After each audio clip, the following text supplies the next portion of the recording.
Hello guys, welcome back to my channel. How are you guys? I hope you well. So guys, जब भी spoken English की बात होती है तो ग्रामर को ना साइड में रख दिया जाता है एंड ऑफ कोर्स ग्रामर की इतनी नीड भी नहीं होती। अगर जिसको ग्रामर का बेसिक भी नहीं आता होगा वो तब भी स्पोकन इंग्लिश को कवर अप कर सकता है। लेकिन कुछ रूल्स ऐसे होते हैं जो जानने जरूरी है। हमें स्पोकन इंग्लिश भी सीखनी है, हमें तब भी उन रूल्स को जानना जरूरी है ग्रामर्स के। तो आज हमारा डे 17 है, तो आज हम ग्रामर के some basic rules, I hope अभी जो मैं आपको बताऊंगी कुछ लोगों को वो पता भी होंगे एंड कुछ को नहीं पता होगा, कुछ के लिए न्यू होगा और कुछ के लिए लाइक अरे ये तो हमें हमें पता है ना। बट फिर भी हम 90 डेज स्पोकन इंग्लिश चैलेंज को लेकर चल रहे हैं तो हमें बेसिक से ही चलना होगा। ठीक है, तो देखिए आज हमारा डे 17। Okay, day 17। तो ये हमारा ग्रामर का रूल है। सो आप कितने सेंटेंसेस देख पा रहे हैं यहाँ पर? अब कितने सेंटेंसेस हैं इसके लिए भी एक चीज, कितने फुल स्टॉप है? 1 2 3। तो सेंटेंस कितने हैं? 3। ओके, अब अगर मैं बात करूं वर्ड्स की तो वर्ड्स कितने हैं? 1 2 3 4 5 6 7 8 9 10 11। तो टोटल जो हमारे वर्ड्स होंगे कितने होंगे? 11। ठीक है, लेटर की बात करें तो कितने होंगे? 1 2 3 4, कुल मिलाकर ही हमारे बैठेंगे 40।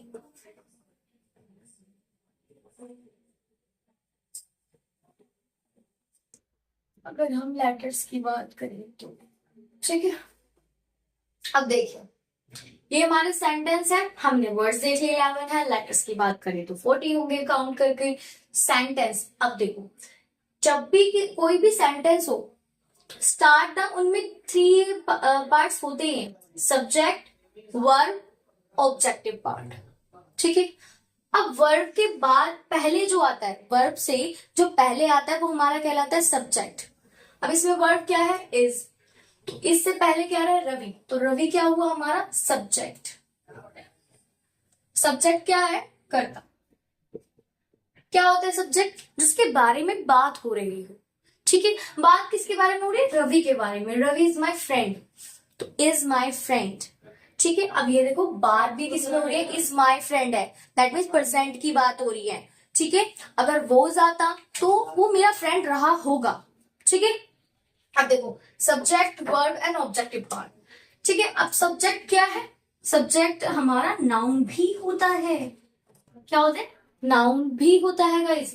नाउन क्या है? नेमिंग वर्ड,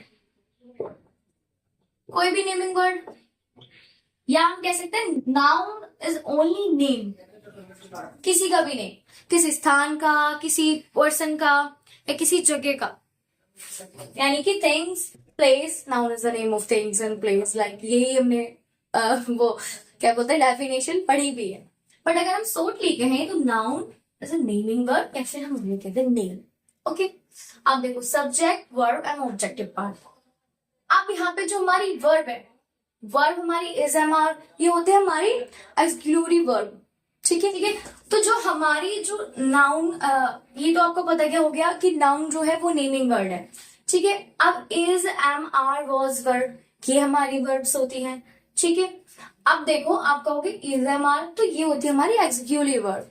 ठीक है, एक्सक्लूसिव वर्ब्स होती हैं ये हमारी, और जो वर्ब है वो तो आती है इसमें हेल्पिंग वर्ड्स। ओके, तो Ravi is my friends, he helps, ये भी वर्ब है। क्यों? क्योंकि वो उसकी मदद कर रहा है, ही हेल्प्स मी। ठीक है, रीडिंग इज हिज हैबिट, तो वर्ब आपको क्लियर हो गई, सब्जेक्ट आपको। बाकी का जो पार्ट होता है वो होता है हमारा ऑब्जेक्टिव पार्ट। ठीक है, यानी कि my friend is an objective part. ये भी क्लियर हो गया हमें तीनों चीजें क्लियर हो गई। अब देखो सिंगुलर, सिंगुलर एंड प्लूरल, ये है प्लूरल नॉट प्लूरल, इसीलिए मैंने इसकी प्रोनाउंसिएशन पहले ही लिख दी ताकि आपको क्लियर हो जाए कि ये क्या है, प्लूरल। अब देखो सिंगुलर वर्ड्स वो होते हैं, सिंगुलर वर्ड्स को हिंदी में कहते हैं एक वचन, और प्लूरल वर्ड्स को बोलते हैं बहुवचन। वैसे हम यहाँ पे हिंदी की बात कर नहीं रहे, बट फिर भी मैंने आपको बता दिया, नॉलेज के लिए होना चाहिए। ठीक है, singular that means Rohan, Rohan is only one person, that's why singular. ठीक है।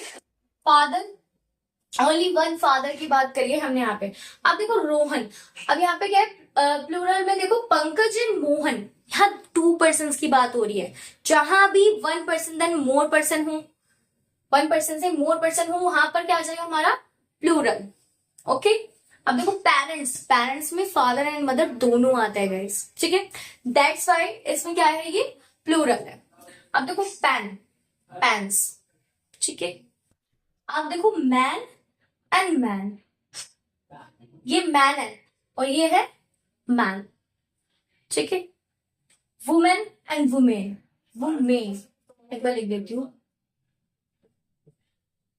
इसमें ये वाली प्रोनाउंसिएशन आएगी, ठीक है। ये मैन है और ये मैन, वुमेन, वुमेन, ठीक है। I hope you understand. अब देखो एक बार और क्विकली रिवाइज कर लेते हैं।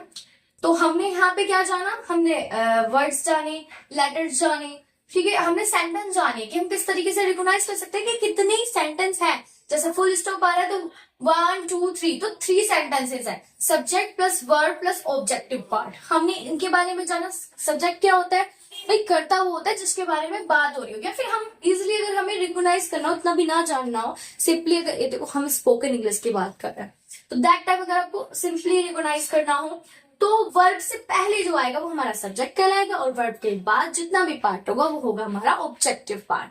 एंड वर्ब आपको पता ही चलिए, ये होती है आपकी एक्सक्यूलरी वर्ब्स, एंड ये आपकी हेल्प्स वगैरह, ये आपको पता ही है, सहायक क्रिया है, करेक्ट। अब हमने नाउन जाना। नाउन क्या है, नेमिंग वर्ड। हमें पूरी डेफिनेशन नहीं पढ़नी, हमें सिर्फ समझना है नाउन में होता क्या है।